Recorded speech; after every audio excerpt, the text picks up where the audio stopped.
Tell me if the Queen and her successors and her heirs is not guilty of having thieving things in them possession because them claims say it's not them personally that thief it.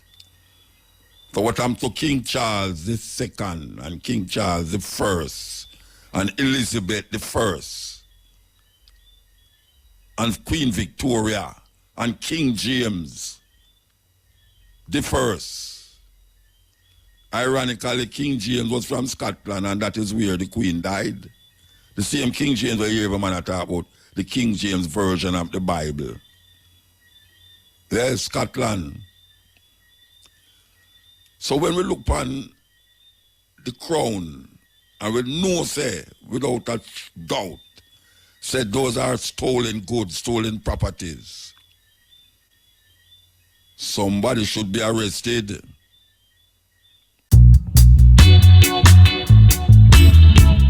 Mutabaruka, the teacher, not a preacher. Mutabaruka is a revelation, not a seeker.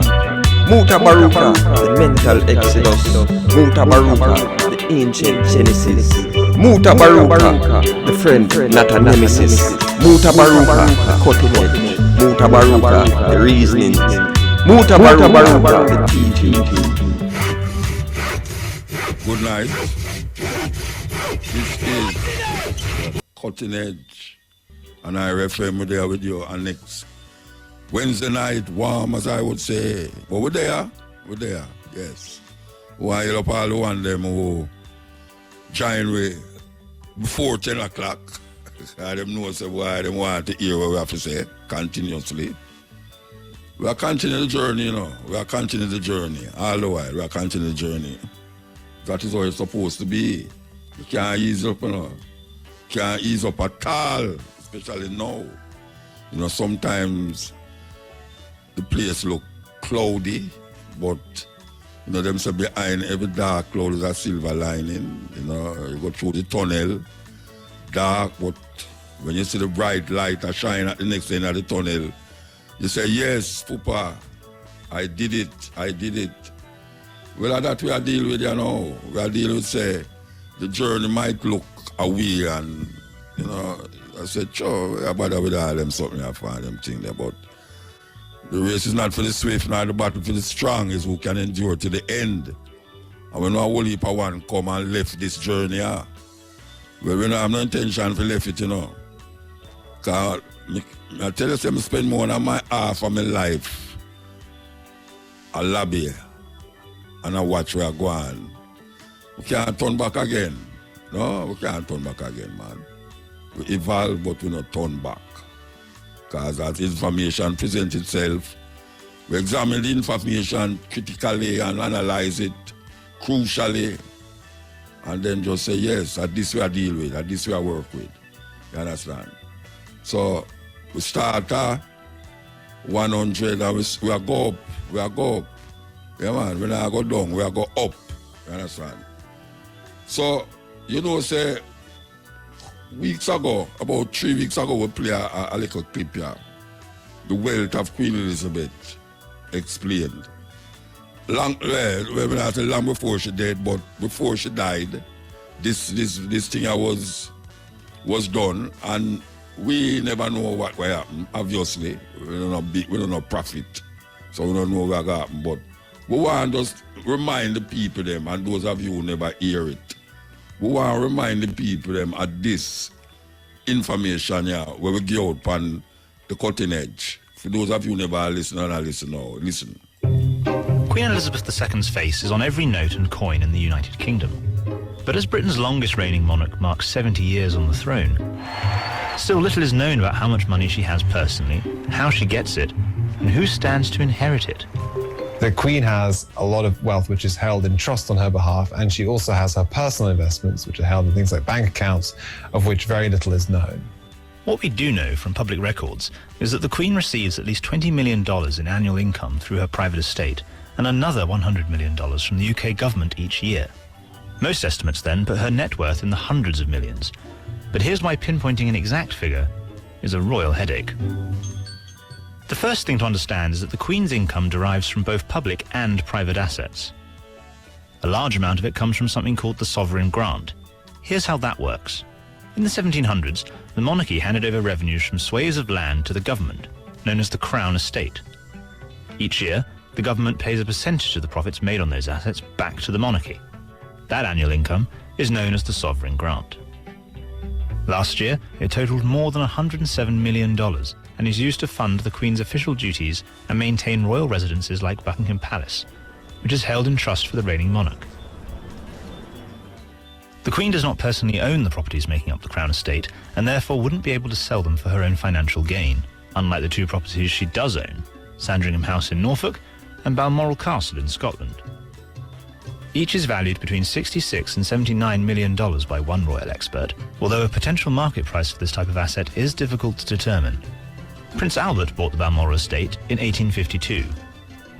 The 80,000-acre preserve in the Scottish Highlands has since been the holiday retreat for Britain's ruling families.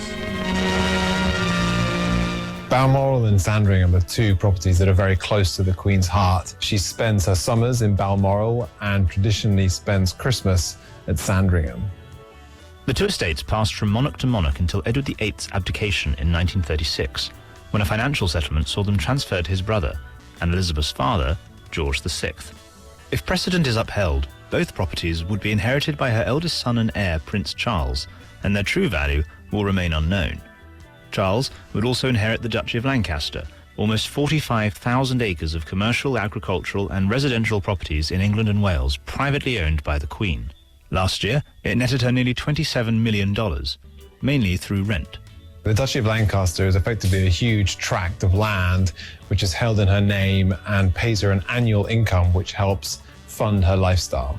On top of that, Elizabeth receives money from her personal investment portfolio and private estates. The value of these and what they yield in income is undisclosed.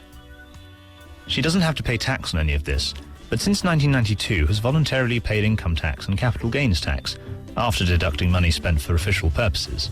That decision came amid a recession and discontent among the public towards the royal family's wealth. She's no different, and that's it. She should pay tax. Well, it's about time she paid for her own way. Supposed to be the richest woman in the world, so why not? I do. You do. He does. Why not? The Queen has promised to also voluntarily pay inheritance tax on any private assets not passed on to Prince Charles. We don't know what those assets are, though, or who among her many relatives might inherit them. The palace won't comment on the contents of the monarch's will or inheritance plans. They say it's a private matter, and unlike other UK citizens, the royal family don't have to make their wills public. For this reason, we may never know exactly how much the Queen is truly worth. But even if we can't identify her precise worth, the royal finances are looking healthy as the Queen celebrates her Platinum Jubilee. The Sunday Times Rich List estimated the Queen's net worth is the equivalent of $466 million, up $6.2 million from last year. And while the Duchy of Lancaster saw revenue drop during the pandemic, according to its financial records, income from that has been trending upwards over the past decade. At the end of the day, the monarchy is a private family, and they are unlikely to share any granular details of their wealth with the British public, and that probably won't change anytime soon. Yes, that is a little synopsis of a clip from England that we got up there during the Jubilee. We're going to take a break and come forward, cutting edge, here with you continuously. And we'll be here with you a little more in the day too, and next week and next week and the next week. So we're upon this journey, you know, where it seems as if a whole heap of years where we couldn't get all the while to hear we. Them hearing we know. And that is seen when you look on the BBC, when you look on the MSNBC, when you look on the CNN, all of them is carrying the debt. But they are forced now to deal with what we have been always saying, and that is the stolen legacy of Britain, and also what we as African people is calling for. Because a lot of people see it as a craziness, especially those media houses that is now calling and saying this is what is what and this is what is not. So something is going to happen.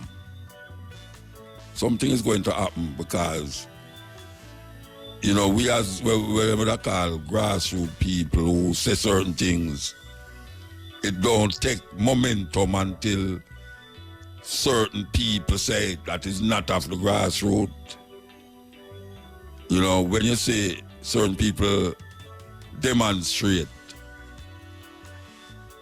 and you say only Rasta there, people see it as a Rasta thing, but what is being said in that demonstration is not only for Rasta. But when we see demonstration with not only Rasta, but people who you say, what? It about what them people involved in them something there too. Like when I hear a certain radio announcer, JLPFM, I talk about reparation and something there, it's like I say, wow. You know, them radio is like you're frightened, but you're glad. Say at least certain ones come round to the understanding, say, what the Rastafari brethren them has been saying continuously is legitimate. It's a legitimate cause that we fight. Legitimate. It has been said in music, in songs, like you always say, Peter Tosh we just play a Peter Tosh live a while ago, and say, give me back the gold, my ruby and my diamond, Babylon. Your queendom is falling. That is where I sing about. And we, as Rastafari, brethren and sisters, from ever since we've been transformed to this new person, this new creation, we have been shouting for the liberation of African people, not only in the Caribbean, but anywhere African people find themselves. And Marcus Garvey said, Africa for Africans, those at home and those abroad. And abroad meaning anywhere African people there. But we understand also that it needs some form of education. And that is really what it is all about right now. The people them need to know say what we are saying is legitimate. And even though we are caught up in the food, clothes and shelter every day, but you see, when a man don't know sunlight in him, see sunlight in him, get scared. You know, them have a story that is told by one of them Greek philosophers about the man in the cave. We mention them story there continuously. You know, when people don't understand, say there's another world outside of your cave. When you see it, you get scared. As a matter of fact, when people certain see things where them don't understand, I feel certain things where them don't understand, them turn it over to a so-called higher being or higher source. And it's not necessarily a higher source, you know, it's just their mind a waddle, their mind a move to figure out what the hell is this I'm thinking or what the hell is this I'm coming up with. And there's an answer to every problem. Let me say it again. There's an answer to every problem. If you don't have no answer, it's not a problem. And we are saying, there is an answer to everything where I and I chant and I and I say. Yeah, it's not just something, a figment of our imagination. Not because everybody don't see it at the same time. Because not so it go. The sun is still in the sky. It's still the way there continuously. But it's not everybody see it at the same time. The moon in the sky, but it's not everybody see it at the same time. Because you have some people right now, a bright sun at them yard, in them country, bright sun at. Right now we have darkness, but the sun no stop shine. The sun no stop shine. So some of them wait till the awakening. Some of them jump on the bandwagon, and it is beautiful too. I don't have no problem with I want to jump on the bandwagon because I'm gonna love the music and stay there. I'm gonna jump on the bandwagon and hear the music and I say, what? At this minute I miss all the while. And I'm just stay there. So the reality is that we see it as a just cause. Because we are confident in the victory of good over evil. And since we have some people's ears now, you know, some might leave again and go back to them own slumpy ways. But for those of you who stay and stick around, you will be able to nurture what you have heard, what you was hearing all the while, but now you're listening, and then carry it out there as a message to the people. Because guess what? You are the people. So, this is the cutting edge. And it's a very wonderful, wonderful thing that happened over the week. Wonderful thing. I'm not feeling good over the demise of a person, but it is a wonderful thing that happened. You know, Christianity talk about Good Friday. And them say it is a good that our Lord and Savior Jesus Christ died for our sins and rose from the dead on the third day. That's what Christianity say. So in truth and in fact, they are glad that Jesus died. So they continuously celebrate the death of Jesus Christ to the point where they would wear a cross around them neck. That old rugged cross, the semblance of suffering and shame. Them wear a cross around them neck to represent that death that they claim bring life. No, we're not talking about a female Jesus Christ here. But check the symbolism. Check the symbolism of what go on last week and what is happening now. Less bombarded with things that people root out now, root out of the closet to come show you, say, see that this and that, and it's things over there say all the while. Things over there say all the while, and people are root out little clips from you, so little did from this or now, for come show, say, yeah, this is there, this is there. Of course it is there, then who you think put it there? Who you think put it there? Then we're going to come forward. Step cutting edge. Yes, we're on the journey as we are talking about momentum that has been gathered because of one event that take place. So we mentioned all the royal, the monarchy of England is the most cruel and them is the biggest thieves that ever faced the earth. And I can testify to it because I live right now, and I'm talking about 2,000 years ago. And I'm talking about 500 years ago. I'm talking about right now. Right now.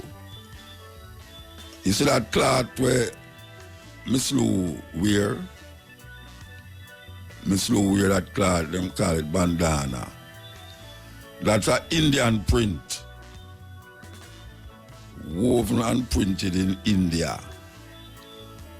And the British go there and weave themselves in the fabric.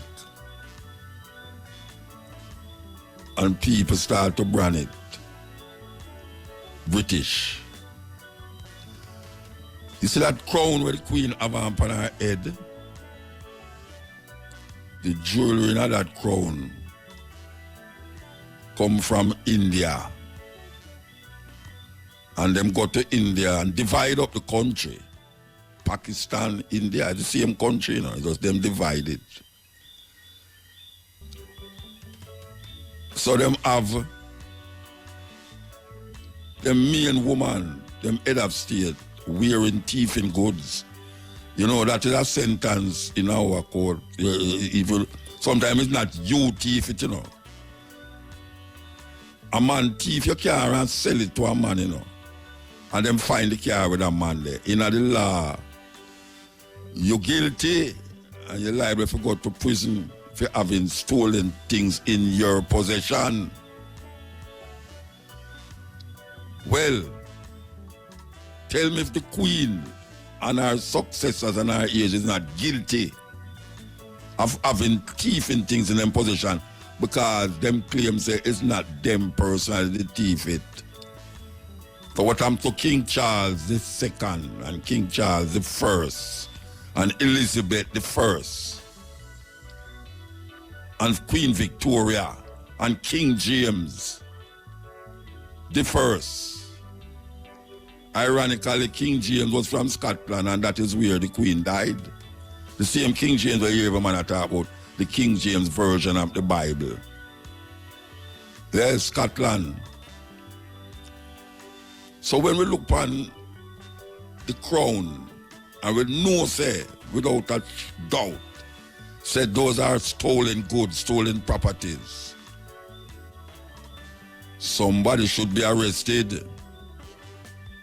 Somebody should be arrested walking around with stolen goods on your person, palavering in front of millions of people, and everybody just see it as nothing. When the Italians them move the obliques from Ethiopia, those tall pointed stick, something like what you see in Washington, is an African symbol, is a phallic symbol. For those of you who don't know what a phallic symbol is, go in on your computer. But it represents the penis. It represents a lot of things to the Ethiopians, to the Egyptians, to the people them in Central and South America. And this monument was taken from Ethiopia and carried to Italy. Can you believe that? Italy, them take it out of Ethiopia and carry it to Italy. Them do have no reason to carry it there no more than say them are show the power and strength that them can move such a everything and carry it, go into Italy, Rome to be exact. And when you ask back for your things, them say it better stay right there now. More people will see. Them say more people will see it if it stay there so. Because just recently the people them out of Benin, I asked back for them Benin's bronze head them and the bronze carving them and thing. Recently we hear the Minister of Culture, Babsy Grange, I asked back for the taino things them that them take from Jamaica. It's not no taino give them it, you know. It's thief it. Thief it. Them never ever wait till you now look, you know, them kill you and take it away. Them no wait. Them no say, him now look, you know, I could take it now. No.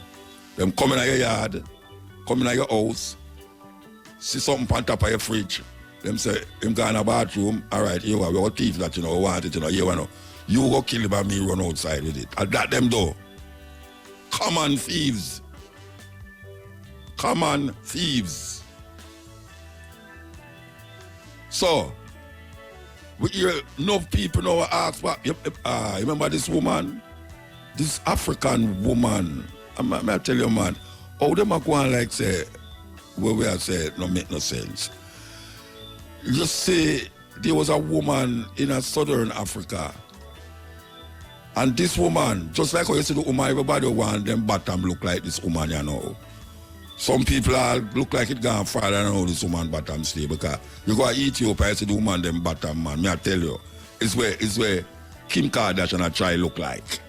It's where the Queen of England them I try look like. That's why them make a little metal underneath them dress and bulge out the bottom, the back part. So when they put on them dress, you see the back of them bottom gone. And not them bottom stay so, you know. It's things them put on underneath it, like wire and metal, for push it out there so, and make the dress wider and wide.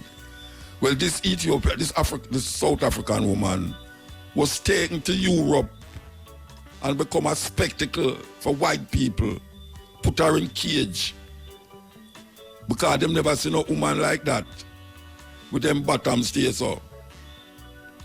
And then little more, you say, the European woman, them start to make them bottom look like that woman. Them bottom start to look like that woman, that South African. And she died. And it was way up into Nelson Mandela life. Coming out of prison, Nelson Mandela, they must return the remains. I don't remember what she name, but I know a whole heap of people who are listening to me remember the name. Somebody go and WhatsApp me and tell me her name. A whole heap of them was using that woman as a spectacle in Europe. And Nelson Mandela said, look here, we want back our remains. And they carried back the remains to South Africa. Recently, we see the Native Americans, them bawl out and say the Roman Catholic Church has deceived the Native Americans by thieving them children, a whole heap of them, put them into some dormitories or whatever them call them, and say them and educate them. All they was doing is wiping out the children, them culture out of them head, for putting them European culture in them head. And when them done, them abuse the children, them sexually assault them, pedophiles. And when they died, them buried them in the same place. And recently, the Native Americans, them got dig up somewhere, I don't know where them did dig up. Some people are dig up something and see these bones of these children. 200 and odd children was buried in that site. And the chief them go down there and say, look here, we can't do nothing about it, but give us those children bones that we can carry back to our native village and give them a decent burial. And recently, just last month, the Pope find himself there and apologize. It's him go there, them can't go to him. Anyway, one or two things them. Him apologize for it. And now him talking about reparations. So we have to go watch out to see what kind of reparation that is going to take place. But you could see the glee in the Native American them face when them say that battle has been won. So when you hear we talk about reparation and repatriation and all these things that refer to Africa, and people are saying, them think they are full food, they think anybody will pay on this. Because when people talk about reparation, them feel say each individual, like 3 million people in Jamaica now, they will calculate $3 million and then give each person a money. It's not so reparation go. Because there's more things than giving individuals money. Because some people go and go scan that and then still ask, say, oh, the money done so quick. So you have to understand when one say reparation, what reparation entail, what it entail. So we look back now on the stolen legacies, the thieving things and with them thief from Africa. And we want you to listen to this. Here we go. I spoke to the Culture Secretary, Oliver Dowden, and I began by asking him whether he thought the stolen Benin bronzes should be owned by Nigeria. Well, I think that they properly reside in the British Museum. Now, that doesn't mean to say that we shouldn't work with the government in Nigeria to see how we can share it with them. Forgive me, and I understand sharing, but they were stolen.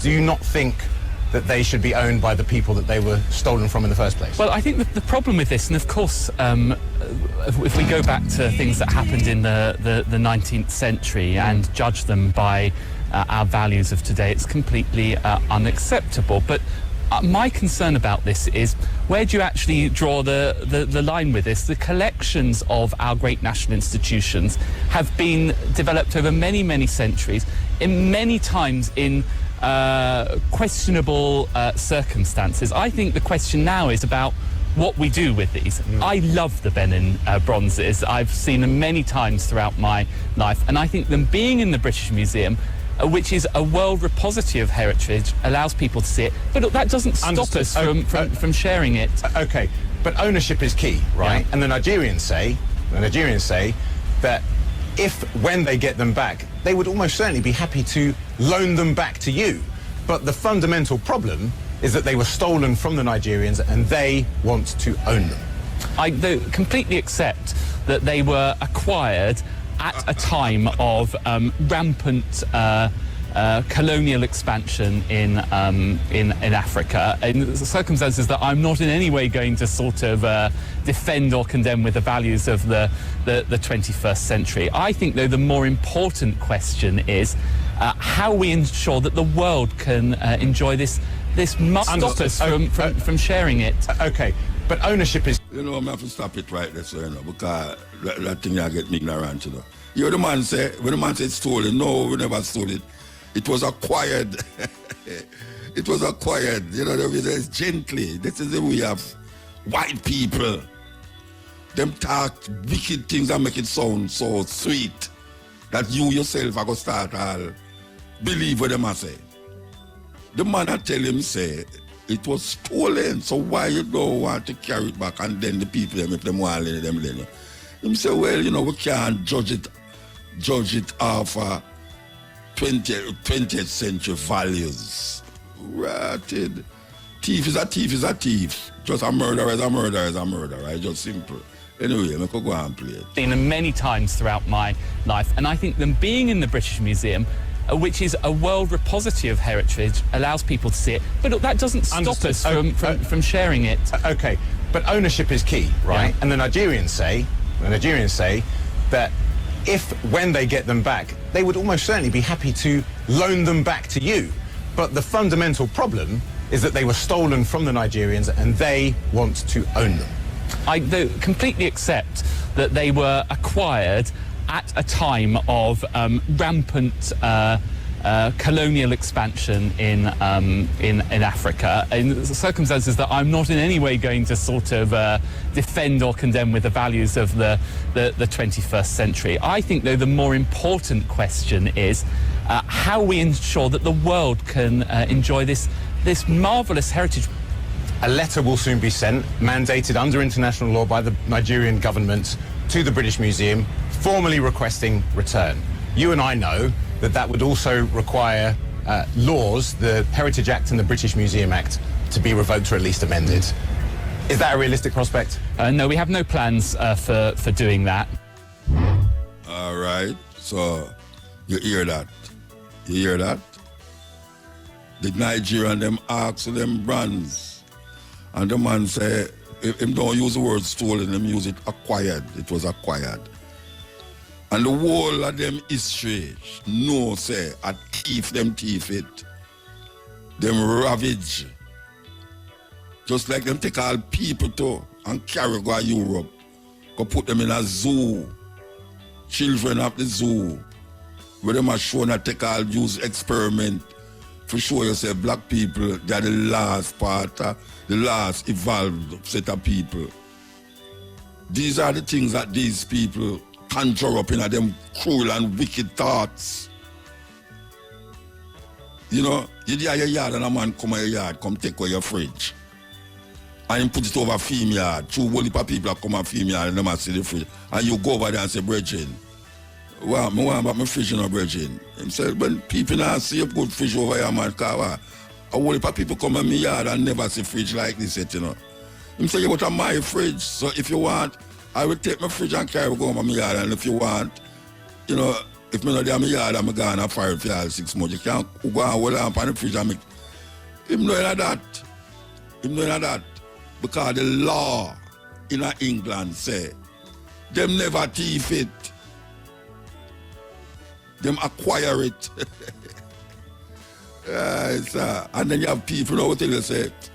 Well, you know, so black people do this and black people do that. Look here, man. Look here, man.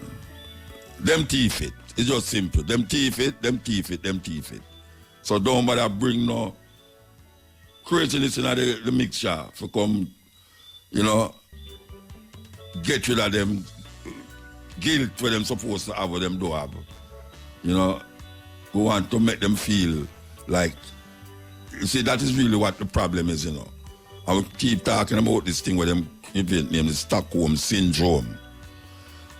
What is the Stockholm Syndrome? The Stockholm Syndrome is a man kidnap someone, whether male or female, and have them so long with them, feed them, clothe them, and them way there, that the person who is kidnapped start to love them kidnapper to the point where now, if police find them or them parents find them don't want to leave the kidnapper. Them start to love the kidnapper.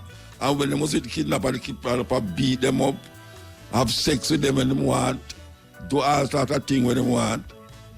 And when the time come to liberate them, free them say, boy, I don't want to leave, you know. That is the mentality where black people have right now. When it come on to these little things where you see I float around the place, that is the mentality where black people have. Them is in a Stockholm Syndrome traumatic experience.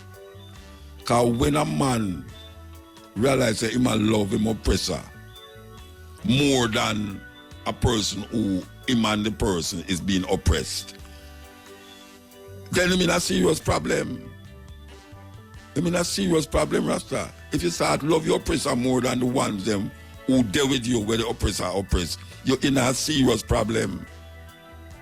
You have to figure out what the hell is happening to my brains.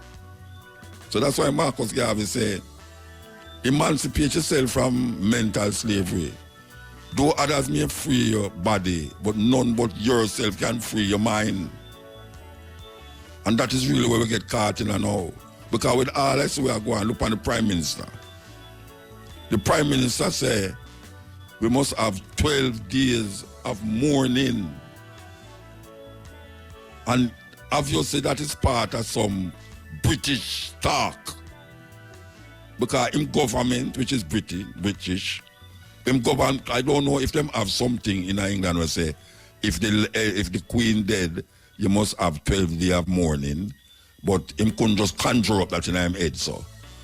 But as a man in a film country, I know, as the Prime Minister of film country, and as a so-called young person who born after the so-called independence, after him born. Him never born before independence like me. Me born when Queen Elizabeth just a turned queen. So after him born after the independence, that means say no know nothing about the Queen. More than say she's the head of state. And she have a governor general. They must follow what the protocols are as it relates to the Queen. That is why they have a parliament which is headed by the Queen. They have something they name the mace that represents the Queen presence tonight. And they have to swear allegiance to the Queen, even though them never born before independence. And them now come say independence. And them come born in a part time when so-called Jamaica is independent, 1962, the 6th of August. And them no see say something no right. Them no see say something no right with the Constitution. Them no see say something no right with the land. Them no see say something no right with the people in condition. White people now for their Jamaica. For white people rule Jamaica, you know. Them just get some people like what you see in a parliament right now and them just rule Jamaica. And that is really where it takes place. The Queen and her friend them do have to be at Jamaica for rule it. Because she can pass it on to all her friends in England, in America too. And them just pass it on down here, so. And that is what really happened.